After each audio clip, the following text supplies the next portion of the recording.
ओम शांति। आपका प्रश्न है, मुरली में आया कि सिर पर जो जन्म जन्मांतर के पापों का बोझा है उसे भस्म करना है। देह अभिमान में आकर कोई भी विकर्म नहीं करना है, ये धारणा समझनी है।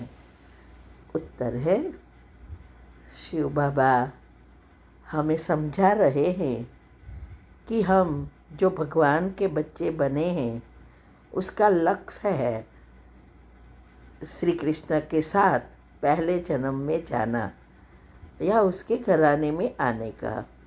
तो लक्ष्य है तो ऐसे लक्षण भी लाना पड़ेगा और तीनों शरीर को, स्थूल सूक्ष्म और कारण, तीनों शरीर को मूड से साफ करना होगा। विकर्म कंप्लीटली भस्म करने होंगे। इसीलिए बाबा कहते हैं कि अभी ये जो कलयुग का अंत चल रहा है उसमें हमारे बहुत पिछले जन्मों के भी कर्म है और इस जन्म के भी विकर्म बहुत है जिसको हमें समाप्त करना है। और उसके लिए पहले तो हमें अवस्था बनानी है, क्योंकि कड़े कर्म तो बीजरूप स्थिति में ही साफ होगा और तीनों शरीर को साफ करना है। इसीलिए बहुत ज़रूरी है कि हम अपनी अवस्था बनाकर हमारे पाप कर्म को भस्म करें। लेकिन उसके साथ ऐसा ना हो कि हम एक साइड पे पुरुषार्थ कर रहे हो और दूसरी साइड पर हम कर्म ऊपर ध्यान नहीं देते, तो नए पाप कर्म बनते जा रहे हैं। क्योंकि देह अभिमान जब तक है तब तक पाप कर्म बनते ही जाते हैं। और जब हम भगवान के बच्चे बनते हैं तो हमारी कर्म की गति के नियम बदल जाता है। अभी एक का एक नहीं है, एक का अनेक गुना बोझ चढ़ता है। इसीलिए कई बार मुरली में कहते हैं बाबा कि पिछले जन्मों का हिसाब किताब चुकतुक करना इजी है, लेकिन इस जन्म का जब बाबा के बच्चे माना भगवान के बच्चे बनने के बाद जो कर्म हुए उसको साफ करना बहुत डिफ़िकल्ट हो जाएगा। इसीलिए शिव बाबा कहते हैं कि एक एक कर्म पर ध्यान दो और ऐसा पुरुषार्थ करो, देही अभिमानी बनो, जो देह भान में आके हम कोई पाप कर्म ना करें। नहीं तो वो जो नेगेटिव लेयर्स है वो तो बनते ही जाएंगे। तो फिर कैसे हमारे कर्म, पाप कर्म मूल से साफ कर सकेंगे। इसीलिए बाबा कहते हैं एक एक कर्म पर ध्यान दो। और कर्म का मुख्य बीज है संकल्प। संकल्प ही हमारे कर्म का बीज हो जाता है। इसीलिए 5 इंद्रियों जो है उसको पहले इंद्रियों द्वारा कोई कर्म ना हो, क्योंकि इंद्रियों से कुछ भी आपने देखा, सुना, इच्छा हुई तो ये सारे विचारों की उत्पत्ति करेगा। अगर आपने ऐसा कुछ देखा तो वही अंदर जाएगा और आपके संकल्प चलाएंगे तो वो लेयर्स तो बनते जाएंगे। तो अगर हमने नए पाप कर्म बनाने की मशीनरी बंद नहीं करी तो फिर संपूर्ण पवित्र बनना इम्पॉसिबल हो जाता है। हाँ, भगवान के बच्चे बने हैं तो सतयुग और त्रेता के में कहाँ ना कहाँ आ जाएंगे, लेकिन सबका लक्ष्य यह नहीं है। लक्ष्य यह है कि पहले जन्म में आए। तो इसके लिए तो हमें बहुत ध्यान देना है। इसके लिए हम अभी जो वेबिनार चल रहे हैं, वीक में 3 बार होता है, मंडे, वेडनेसडे ने फ्राइडे, बहुत गुह्य राज के साथ और समझ के साथ हम बता रहे हैं। अगर कोई उसको अच्छी रीति समझकर प्रैक्टिकल करे तो वो अवश्य आगे बढ़ सकते हैं। वो भी ज़रूर अटेंड करो। एक है यूट्यूब से सुनना, वो अलग बात है, लेकिन जब आप अटेंड करते हो तो आमने सामने जैसे हम सब सिखाते हैं, उस समय आपकी मन और बुद्धि एकाग्र हो जाती है, दूसरा कोई काम नहीं होता। तो सबकॉन्शियस माइंड खुला है, तो सबकॉन्शियस में डायरेक्ट जाएगा तो उसकी असर जल्दी हो जाएगी। इसीलिए अगर हमें आगे बढ़ना है तो ज़रूर इस पर ध्यान दें। ओम शांति। ओम शांति।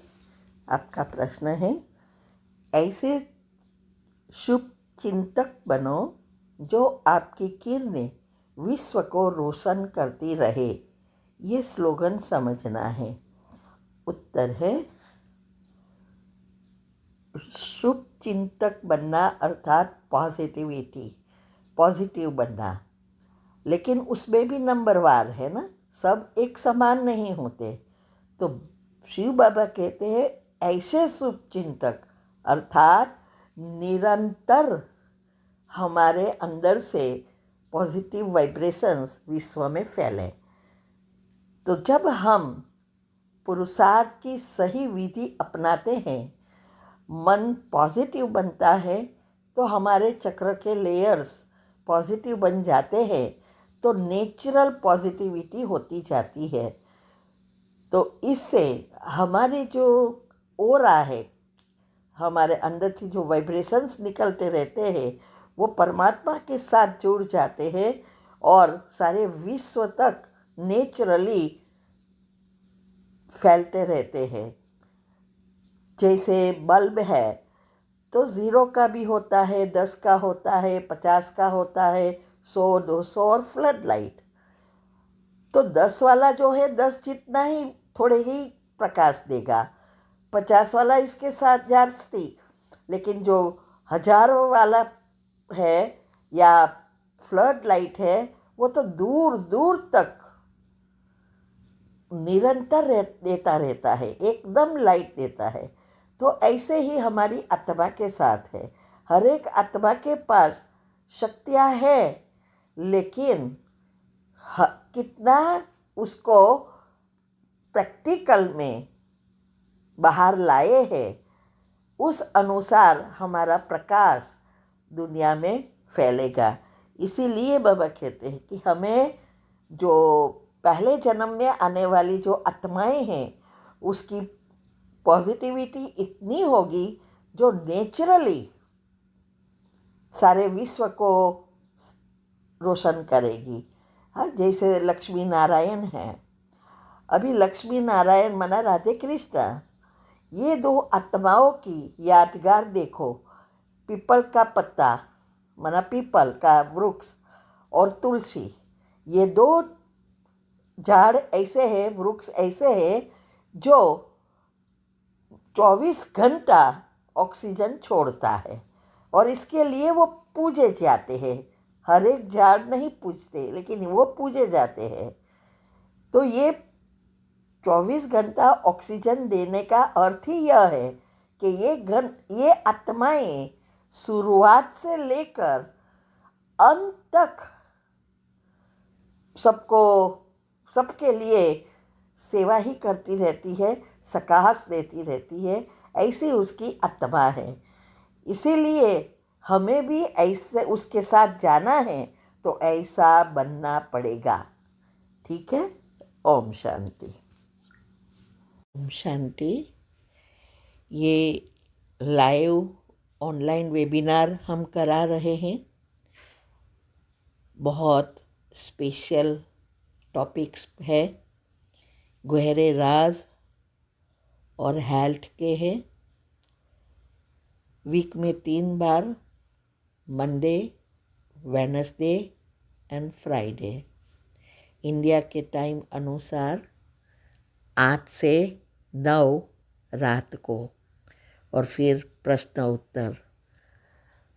तो जिसको भी पुरुषार्थ में आगे बढ़ना है, हेल्दी रहना है, वो ज़रूर अटेंड करे, बहुत फ़ायदा होगा। और उसकी लिंक आपको मिल जाएगी। आप हमें व्हाट्सएप पर टेक्स्ट कर सकते हैं, तो हम ग्रुप लिंक भेजेंगे जहां आपको हर वीक की लिंक मिलेगी। ठीक है। ओम शांति।